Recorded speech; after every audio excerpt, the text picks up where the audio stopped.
വിശുദ്ധ ലൂക്ക എഴുതിയ സുവിശേഷം അധ്യായം 18 35 മുതൽ 43 ഉൾപ്പെടെയുള്ള വാക്യങ്ങൾ. അന്ധനു കാഴ്ച നൽകുന്നു.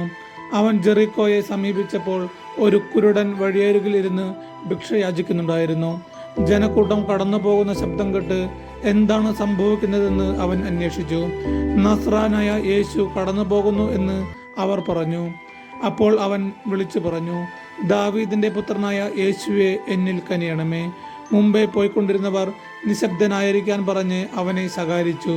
അവനാകട്ടെ കൂടുതൽ ഉച്ചത്തിൽ, ദാവീദിന്റെ പുത്ര, എന്നിൽ കനിയണമേ എന്നു നിലവിളിച്ചു കൊണ്ടിരുന്നു. യേശു അവിടെ നിന്നു അവനെ തൻ്റെ അടുത്തേക്ക് കൊണ്ടുവരാൻ കൽപ്പിച്ചു. അവൻ അടുത്തു വന്നപ്പോൾ യേശു ചോദിച്ചു, ഞാൻ നിനക്ക് വേണ്ടി എന്തു ചെയ്യണമെന്നാണ് നീ ആഗ്രഹിക്കുന്നത്? അവൻ പറഞ്ഞു, കർത്താവേ, എനിക്ക് കാഴ്ച വീണ്ടു കിട്ടണം. യേശു പറഞ്ഞു, നിനക്കു കാഴ്ചയുണ്ടാകട്ടെ, നിന്റെ വിശ്വാസം നിന്നെ രക്ഷിച്ചിരിക്കുന്നു.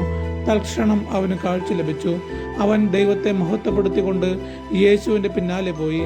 ഇത് കണ്ട് എല്ലാവരും ദൈവത്തെ സ്തുതിച്ചു. നമ്മുടെ കർത്താവായ യേശു മിശിഹായ്ക്കും സ്തുതി.